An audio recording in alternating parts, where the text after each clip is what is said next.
Salam damai semesta raya, salam damai seluruh alam, rahayu, rahayu, rahayu. Netizen yang budiman, netizen Indonesia, jumpa lagi. Saya saat ini berada di sebuah candi. Ya begini jalan-jalan saya sambil ngelihat warisan-warisan leluhur kita, jangan sampai terlupakan. Di sekeliling ini gunung yang tinggi, perbukitan yang tinggi, hawanya sejuk. Kita kayak dalam kuali ya, dikurung gunung-gunung. Nah, candi ini berada di lembah. Ini di era-era akhir Singasari, memasuki era Majapahit. Karena candi ini didedikasikan oleh Raja Kertanegara untuk seorang empu yang kita kenal selama ini namanya melegenda, yaitu Empu Supo.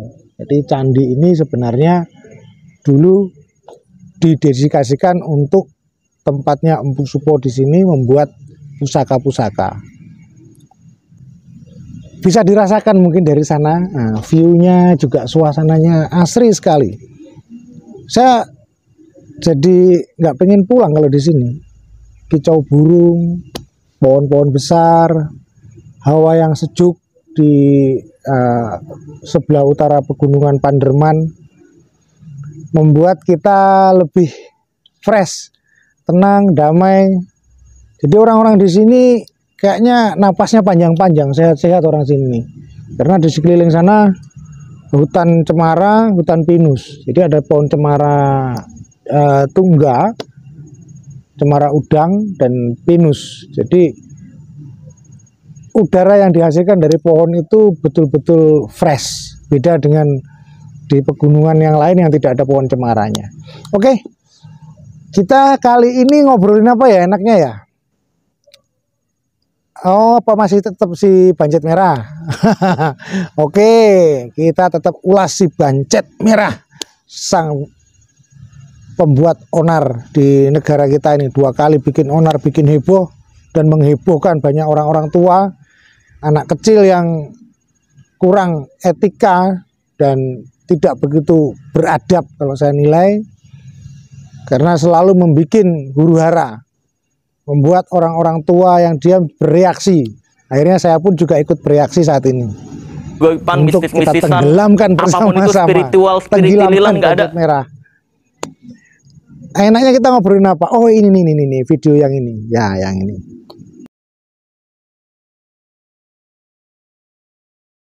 Oke. Menurut saya omongan seperti ini seharusnya tidak keluar. Ini pelecehan, betul-betul pelecehan. Kata spiritual menjadi spiritilil. Spiritilil ini kalau dibalik jadi spirit lil. Jorok jadinya. Jadi anak ini mulutnya jorok, otaknya kotor ini. Victor, pikirannya kotor. Artinya spiritual itu adalah hal yang dilakukan oleh semua orang. Perlu diketahui, bukan hanya sekelompok orang atau individu saja. Semua orang yang hidup itu memiliki jalan spiritualnya masing-masing. Jadi spiritual bukan profesi. Spiritual adalah jalan menjalani spiritualitas 24 jam berturut-turut. Ya tidurmu, ya buang airmu, ya, dan semuanya yang aspek dalam kehidupanmu adalah spiritualitas. Hanya orang yang menyadari atau tidak. Jadi ahli spiritual itu orang yang menyadari semua aspek spiritual yang dia jalani. Beda dengan si Bancet Merah ini. Jadi dia tidak mengerti apa itu spiritual, tapi asal cuap. Spiritual jadi spiritilil. Itu jorok. Artinya menunjukkan bahwa anak ini moralnya kurang. Ya, pendidikan moralnya kurang. Ya maklum. Mungkin di era-era dia tidak ada lagi PMP ya. Di zaman sekolah seumuran dia sudah tidak ada lagi pendidikan moral Pancasila. Jadi, membuat anak ini bertingkah seperti ini. Kalau saya menilai ini satu tindakan yang kurang bermoral karena sesuatu hal bahasa yang dia tidak mengerti dia pleset-plesetkan. Padahal bahasa itu adalah bahasa Inggris. Spiritual itu bahasa Inggris. Spirit yang aktual di dalam diri manusia dalam 24 jam tidak bisa terputuskan. Jadi artinya manusia ini semuanya adalah pelaku spiritual. Baik dari bayi sampai orang tua, yang tidak berspiritual adalah mayat. Ya, perlu digarisbawahi, yang tidak berspiritual itu mayat. Artinya setiap langkah dalam hidupnya, berpikirnya disadari, gerak tubuhnya disadari, ucapannya disadari, itulah spiritual. Karena berpikir tanpa spirit tidak akan bisa muncul pikiran. Berbicara tanpa spirit tidak akan muncul suara.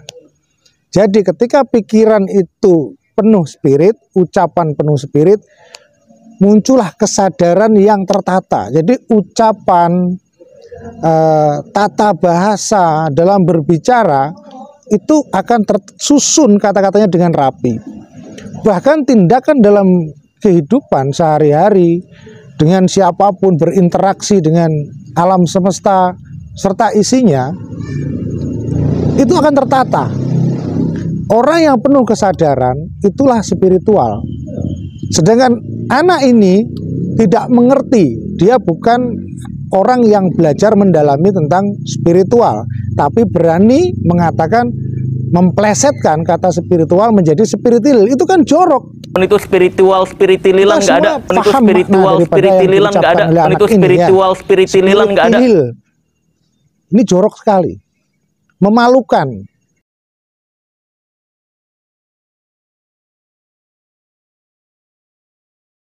Kalau memang dia seorang public figure yang saat ini dia bangga menjadi public figure, ya, figur banyak orang yang dilulukan banyak orang, punya banyak followers, seharusnya dia bermoral. Apapun itu spiritual, spiritil, apapun itu spiritual, spiritil, apapun itu spiritual, spiritil. Menjaga setiap ucapan, menjaga setiap gerak tubuhnya, menjaga setiap gerakan pikirannya, ide-idenya, sehingga mencerminkan bahwa dia orang yang berwibawa. Ini terkesan dia serampangan. Anak seperti ini tidak cocok menjadi influencer untuk anak-anak muda. Saya rasa kalau dari konten YouTube-nya mengatakan edukasi, edukasi apa? Apapun itu spiritual, spiritililan, apapun itu spiritual, spiritililan, apapun itu spiritual, spiritililan. Kalau seperti ini apa yang menjadi edukasi? Edukasi tentang hal yang jorok, edukasi tentang bagaimana caranya melecehkan orang, atau edukasi mencerminkan kebobrokan mentalitas dia sendiri. Seharusnya masyarakat Indonesia lebih cerdas lagi. Harusnya semua konten yang seperti ini tidak layak muncul di publik. Seharusnya sebelum mempublish sebuah konten, karya konten yang dibuat, seharusnya dipikirkan masak-masak. Kalau memang punya tim, ada tim sendiri yang memahami tentang spiritual, memahami tentang moralitas, bukan terkesan serampangan seenaknya saja. Karena efeknya ketika dia dilulukan oleh begitu banyak influencer, maka akan membuat orang lain tersugesti dengan apa yang dia buat, sehingga orang lain itu akan menjadi sama seperti dia. Pesan saya untuk seluruh bangsa kita, semoga lebih cerdas, memahami, mensifati segala sesuatu yang kesannya tidak mengenakan, tinggalkan. Terima kasih, salam damai semesta raya, salam damai seluruh alam, rahayu, rahayu, rahayu.